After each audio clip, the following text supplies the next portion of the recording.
Thank you for joining me as I continue my examination of the book In Search of God by Robert Hawes from my atheist perspective. In this video, I'm going to begin covering part 3 of the book, so let's just jump right in and begin examining part 3, which is titled The Serpent in the Garden, Reconciling the Person of God with the Problem of Evil. Hawes begins, appropriately enough, by defining the problem of evil, and he gives a description of it that is fine, but his description fails to improve on David Hume's paraphrasing of Epicurus, which to me is still the best, most succinct statement of the problem, and that statement does not contradict the one that Robert Hawes offers, so I'll just read that one to you instead. The Hume paraphrasing of Epicurus of the problem of evil reads, "Is God willing to prevent evil but not able? Then he is impotent. Is he able but not willing? Then he is malevolent. Is he both able and willing? Whence then is evil?" This is the problem of evil that is presented as a challenge to the Christian God. Well, what is evil? Hawes takes more than a page to define what is meant by evil, which I don't mind at all because it's always good practice to define your terms ahead of discussions like this. Hawes goes through several dictionary definitions of the term and of related terms like morality and right and wrong and good and evil and that sort of thing. And then he eventually lands on his definition of evil, which is, quote, "Thus we see that a standard of morality is the key. Good is defined as that which is in conformity to the standard, while evil is that which is not in conformity." So that's what he means by evil, that which is not in conformity to the standard of good.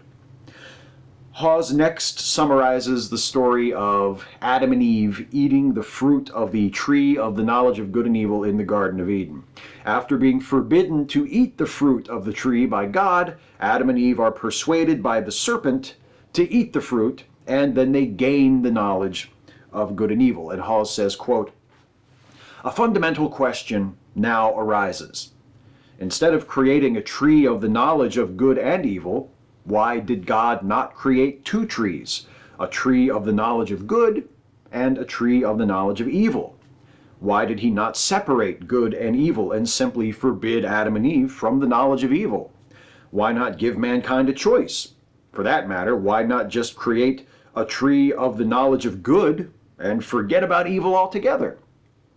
Is that a fundamental question about the Adam and Eve story? Because I've never heard that before. I think the underlying concept of the question, or the underlying idea that the question is getting at, is fundamental to the problem. Can there be good without evil? But I've never heard anyone ask, why didn't God just create a tree of the knowledge of good? Maybe I've just not been paying attention to the right people. But there is another question that occurs to me when the Garden of Eden story comes up, and it's not one that Robert Hawes raises in his text, but it's this.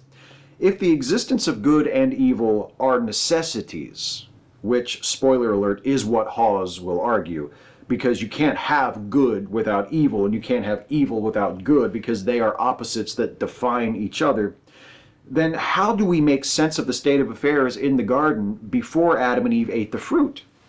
I mean, it makes sense that God created one tree instead of two, because it's reasonable that one can't have knowledge of good without also having knowledge of that which is not good. The concept of evil is sort of inferred by or implied, I should say, by the concept of good. If something reaches the standard, then there must also be things, even just theoretically, that do not reach the standard. But if knowledge of good and evil is such a necessity, why didn't God create Adam and Eve with this awareness already? Why initially invest that knowledge into the fruit of one particular tree? And why command Adam and Eve not to eat the fruit? And why punish them and everyone else who came after them for eating the fruit and gaining what turns out to be necessary knowledge? We're talking about a God that makes essential knowledge secret and forbidden, and then punishes people for finding it out. And actually, that reminds me of another problem. Even if they hadn't eaten the forbidden fruit, wouldn't Adam and Eve and their offspring have come up with a concept of good and evil on their own eventually? even if they never committed an evil act, the concept would have to exist in theory, wouldn't it? Adam and Eve knew from the moment of their creation that they were to be obedient to God. So if the concept of obedience to God existed, then theoretically, the concept of disobedience to God would be there too. And even if they never actually disobeyed God, they would have to know that the potential for disobedience existed. So really, what did eating the forbidden fruit cause to happen that wouldn't have happened organically anyway? What awareness in the minds of Adam and Eve did it trigger that they would not have reached on their own, even if they had never eaten the fruit? Okay, now Hawes isn't discussing the finer points of the Garden of Eden story, so I'll just end this tangent right now and go back to focusing on the text.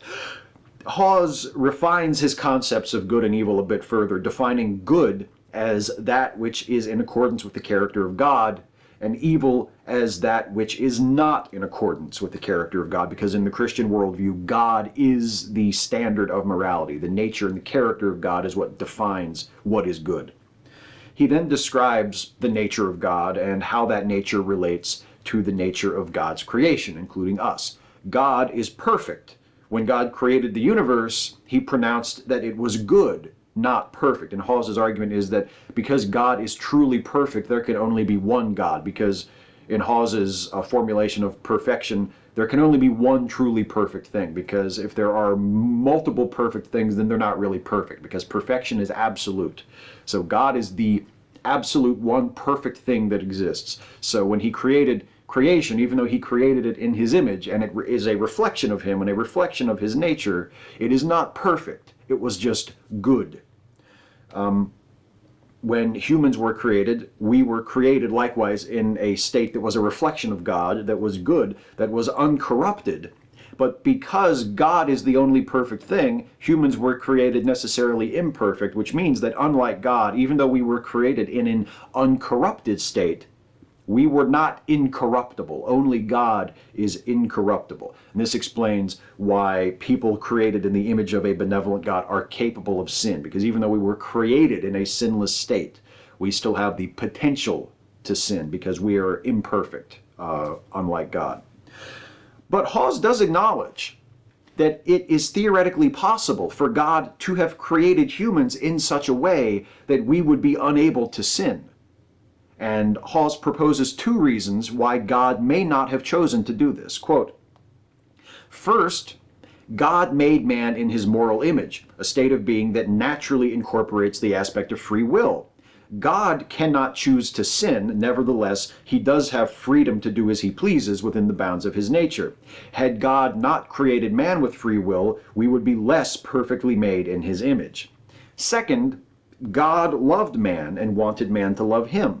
But while obedience can be coerced, love must be given freely. And before something can be given, the choice to give it must exist. God wanted man to choose his way, but that meant giving man a choice in the first place." So Hawes is saying that God has free will, even though he can't choose to sin, because that would be against his nature, which suggests that humans could have been made the same way, having free will, but also having a nature that prevented us from doing evil. Just remember that for later. I think this is interesting for what it reveals about how Hawes conceives of God. God is perfectly holy and perfectly sinless, which means that God cannot choose to sin. He doesn't have the power to sin, which means that God is not truly omnipotent. There are things God can't do, according to Hawes. This, I assume, is part of how Hawes resolves the problem of evil. The problem of evil reframes the Christian concept of God as a logical contradiction. Evil exists in the world. Given that fact, it's illogical to propose the existence of an all-good and all-powerful God. So one must either reconcile oneself to the contradiction or resolve the contradiction by adjusting the concept of God so that he is either not all good or not all powerful. Most Christians I've seen wrestle with this problem have chosen to focus on the goodness of God. They don't necessarily propose a God who isn't all good, but they remind us that everything God does is good by definition, because God is the standard by which good is judged, So who are we to say that God isn't good for allowing the existence of evil? Now, Hawes does say much the same thing as we get further into the text, but he's also adjusting the idea of God's omnipotence, presenting a God who is not actually all-powerful, but whose power is limited by his nature. God is perfectly holy, therefore he can't do anything unholy. God can't sin. God can't make choices that contradict who he is. Hawes isn't the first apologist I've encountered to resolve the problem of evil or the paradox of God's omnipotence by proposing that God's power is limited by his nature. But I don't encounter it nearly as often as I encounter the arguments focusing on God's omnibenevolence. And by the way, resolving God's omnipotence, the paradox of God's omnipotence, is something that a lot of Christian apologists do feel the need to do, because atheists, critics of Christianity or critics of theism in general, have often pointed out that the idea of omnipotence leads to paradoxes. So Christians, I've often heard them say much what Hawes says here in this text, saying, well, God isn't technically omnipotent because he can't do things that are contrary to his nature. And people have also made the argument that, well, God can't do anything that would be logically impossible. God has the power to do anything that it is possible to do. Although I notice that they usually grant God an exception when it comes to creating things out of nothing, because they say, well, creation out of nothing is logically impossible. And then they argue that God, in fact, did just that when he created the universe out of nothing. But anyway, speaking of logical contradictions, if, as Hawes proposes, God is incapable of acting against his nature, and if love must be given freely, how can love be a part of God's nature? Hawes himself says that God loves us, and in the New Testament, in the book of 1 John, chapter 4, verse 8, which Hawes himself quotes a bit later, it reads, "He that loveth not knoweth not God, for God is love." If God is love, that seems to suggest that love is an essential part of God's nature, which means that God cannot not be love, which means, according to Hawes' argument, that love must be freely given in order to truly be love, that God cannot freely give love, which means that God can't give love at all because it's not freely given, therefore it's not love. In order for God's love for us to be genuine love, God would have to have the option not to love us. But according to 1 John, God is love, which suggests that God doesn't have that option, which means God can't be love.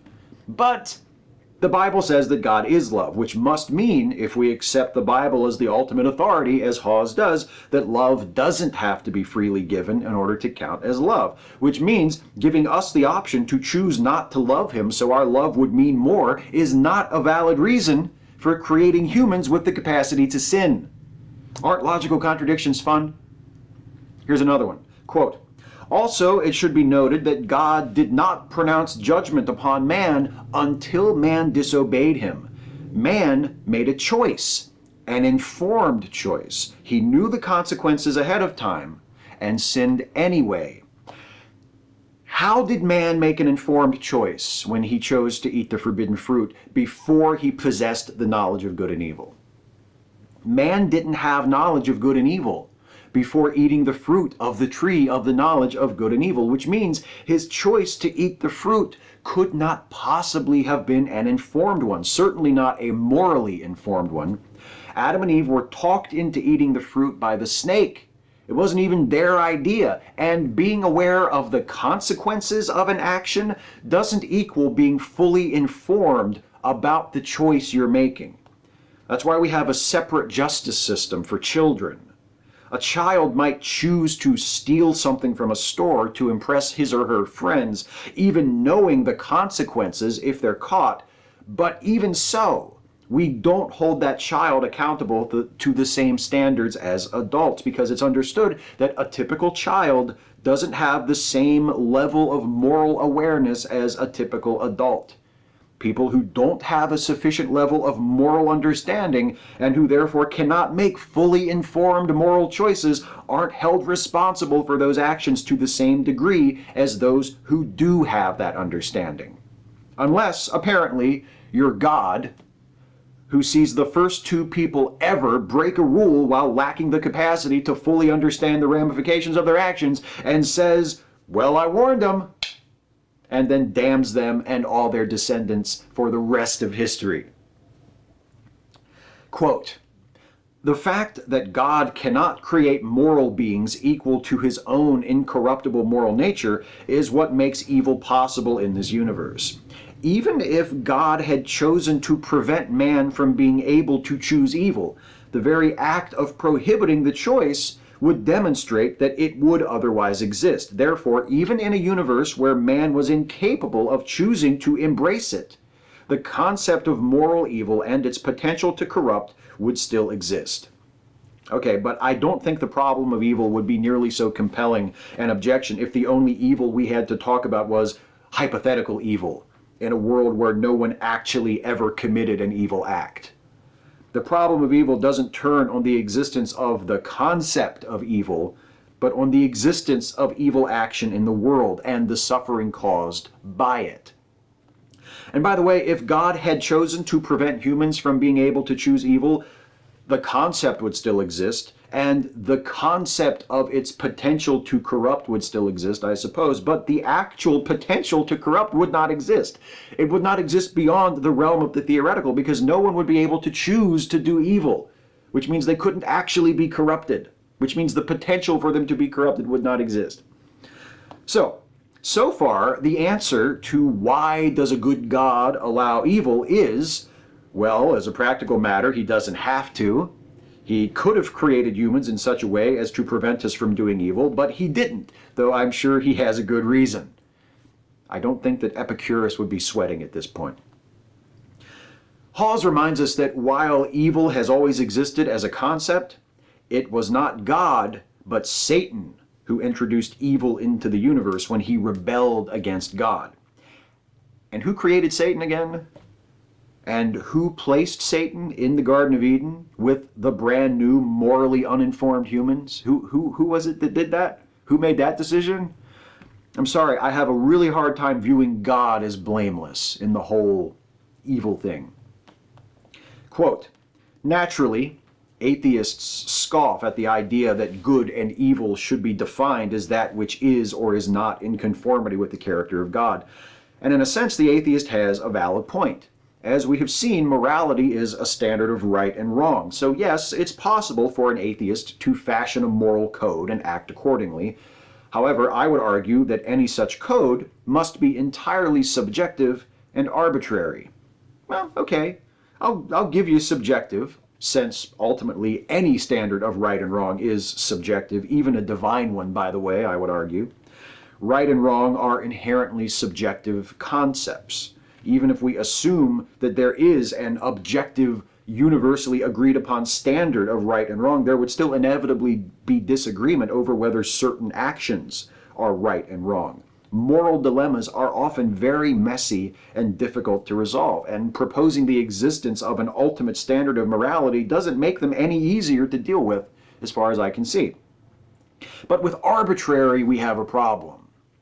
Morality not based on the standard of a God need not be arbitrary. Arbitrary in this sense means random and without reason. And human morality doesn't have to be arbitrary, and for the most part, I would argue that it isn't arbitrary. Morality is derived from multiple sources: empathy, kin selection, in-group bias, tribalism, the principle of reciprocity, the notion of the common good, and all of these concepts may be subjective and imperfect, but they are far from random. Hawes gives the impression that morality defined apart from God is morality based on the personal whims of individuals. And I just don't think that's the case most of the time. Morality is deeply rooted in ourselves, both ourselves as individuals and as communities, our collective selves. And it serves a purpose. It provides benefits both to ourselves as individuals and our communities. Of course, the word arbitrary can also be used in the sense of being unrestrained or autocratic or determined by individual discretion. And I think that's quite a sufficient description of the supposed moral laws handed down by the God of the Bible, who offers no reason for why his laws are moral and why he is good other than, "I say so."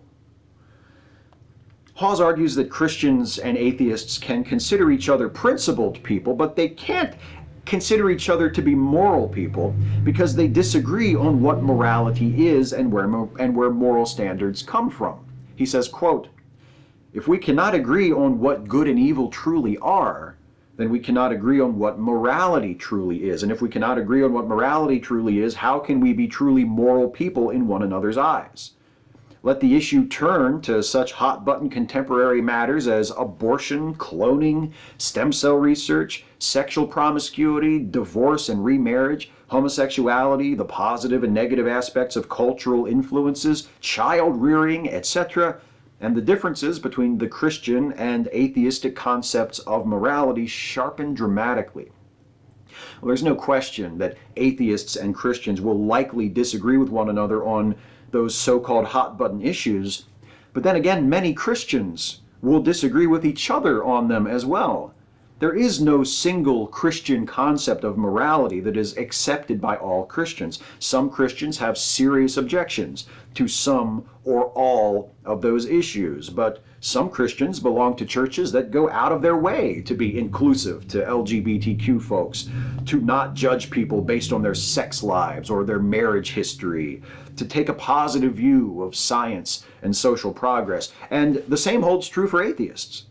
It's pointless to say Christian morality works this way and atheist morality works that way when those concepts are too simplistic to actually reflect reality.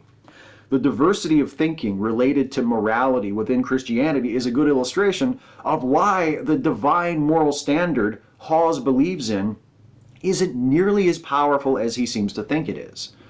Hawes argues that his Christian morality is superior to that of an atheist because he has God that he can point to as the ultimate standard, whereas an atheist can only assert his own personal morality and can't show why his moral standards are any better than anyone else's. But Christians have the same problem as atheists, and in fact, the same problem as everyone else.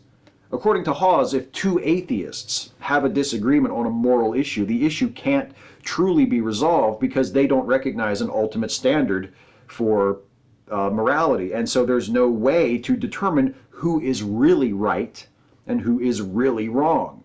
But suppose two Christians have a disagreement on a moral issue.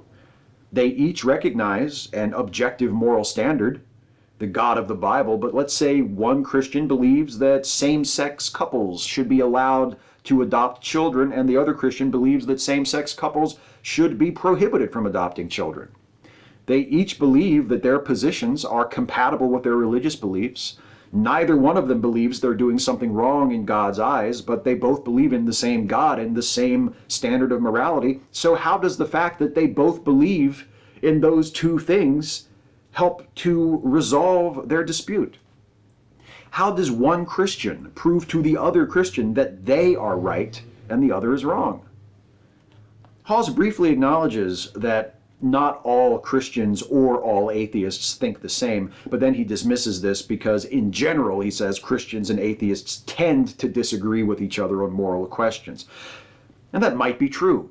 It probably is, but Hawes attributes this to Christians and atheists starting with fundamentally different assumptions about life, the universe, and everything, if I may paraphrase Douglas Adams. And I don't think that's necessarily true.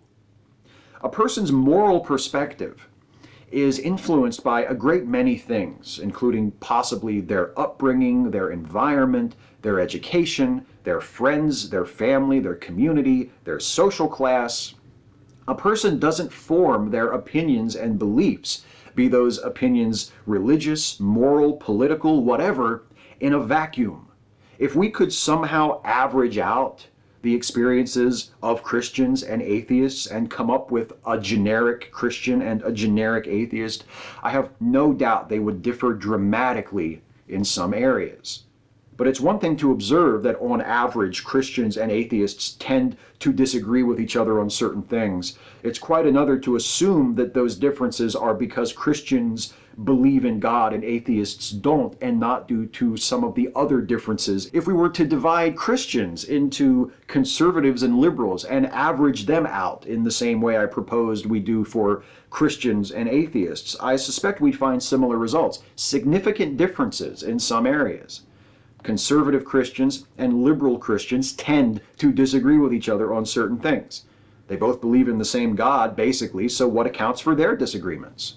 And if their differences can be attributed to factors other than disagreement over the existence of God, why not the differences between Christians and atheists? I'm not saying that the differences between Christians and atheists aren't due at all to the belief in God on one side and the lack of belief in God on the other side. I'm not arguing that that doesn't have any influence on the differences, but it's far too simple to suggest that these disagreements are due only or even predominantly to differences in religious belief, especially given the fact that our religious beliefs are not etched permanently into our minds from the moment we're born. Our religious beliefs are shaped by our experiences just like the rest of our personalities.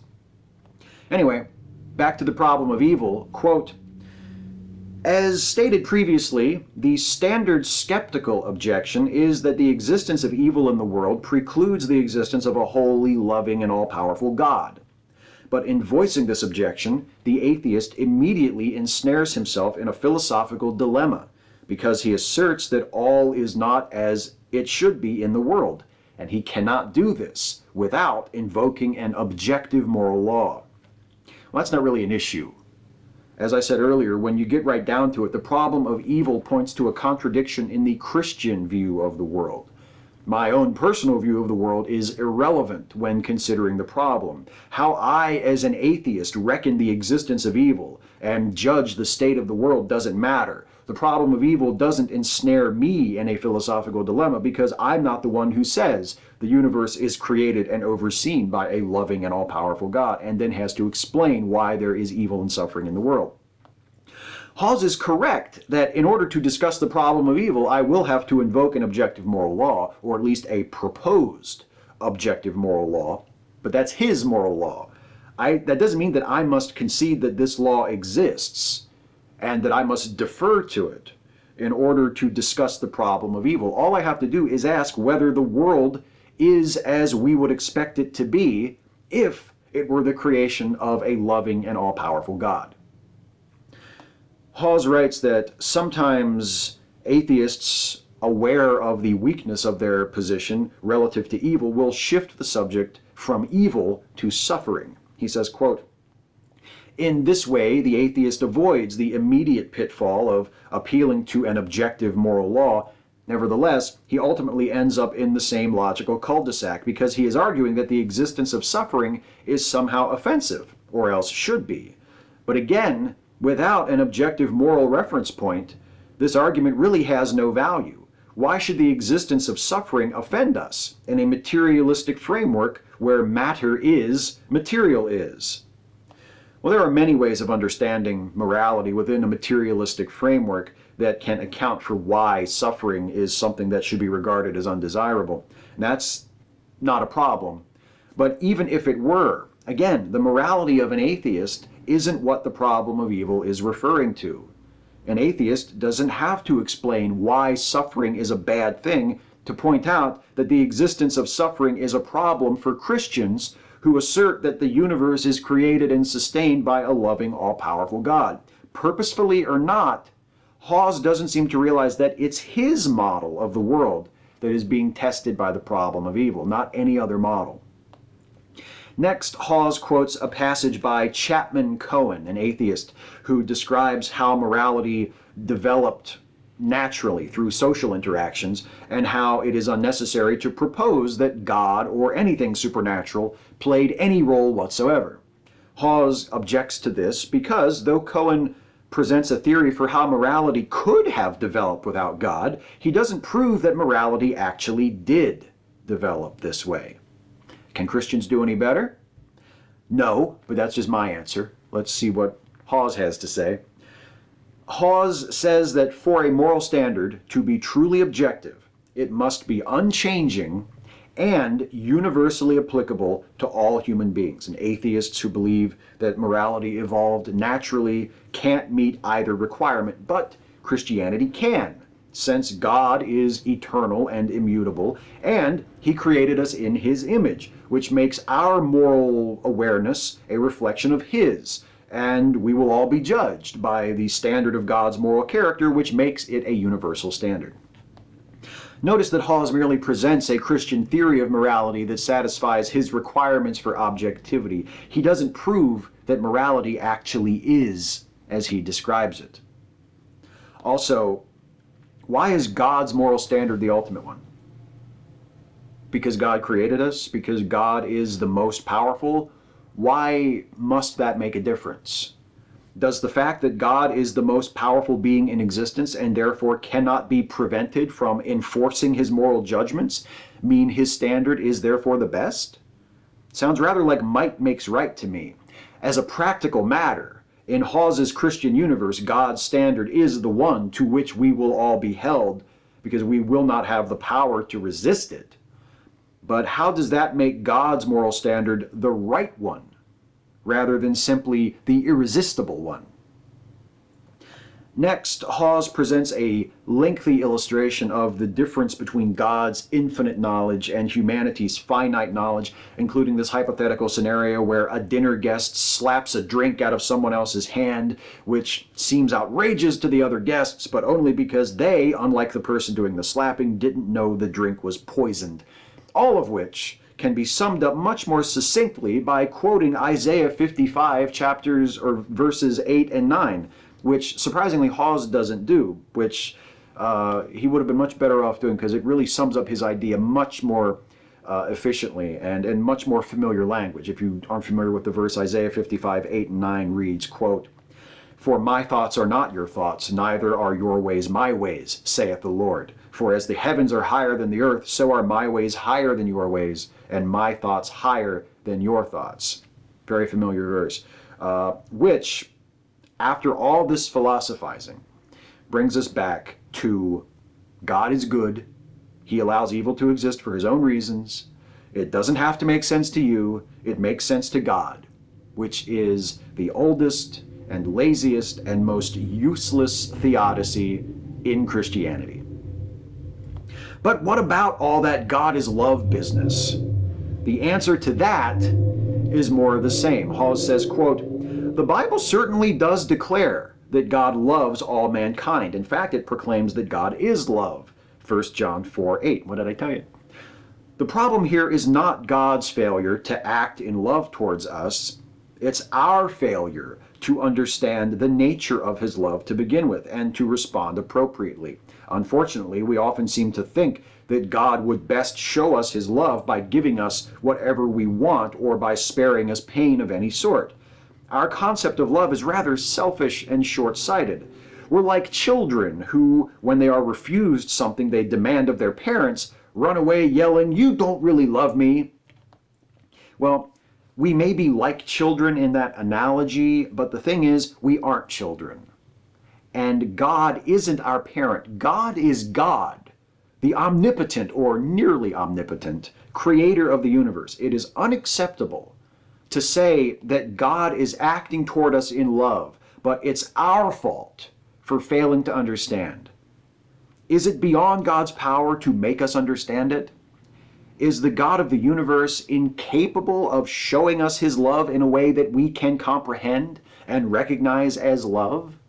Because if he is capable of that, and he continues to demonstrate his love in ways that frighten, confuse, and cause us pain, then it's not love. What kind of twisted system places the responsibility for reaching understanding completely on the ignorant, imperfect, mortal humans, rather than the perfect, eternal, all-powerful God?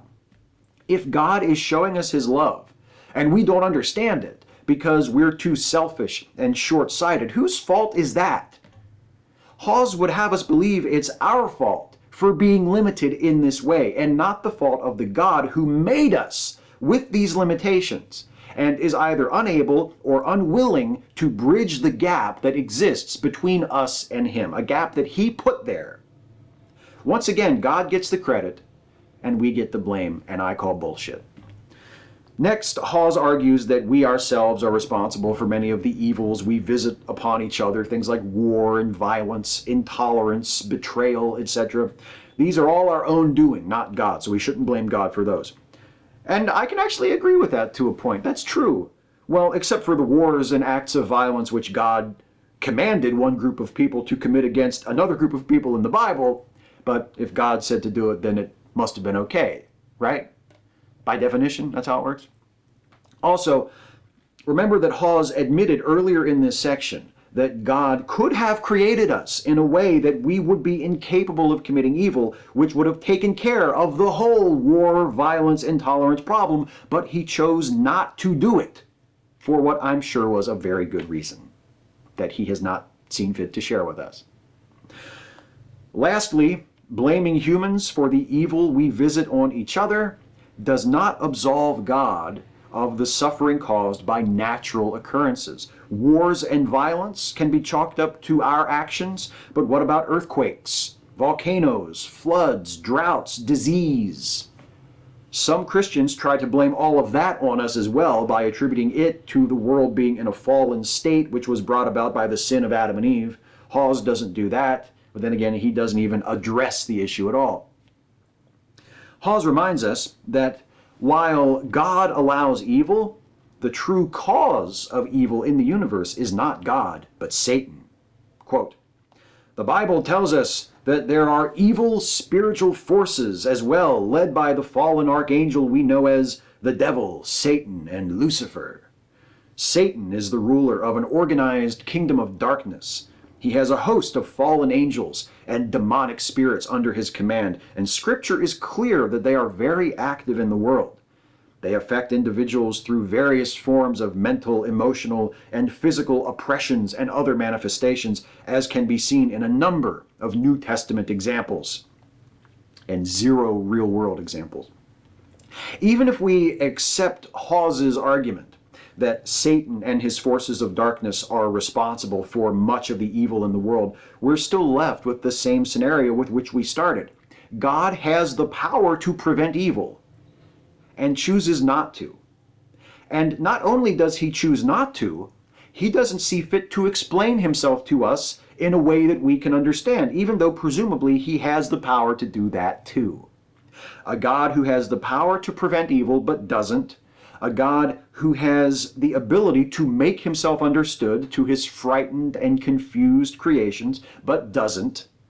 I would be incapable of respecting, much less loving and worshiping such a God, if I had a reason to believe that he existed.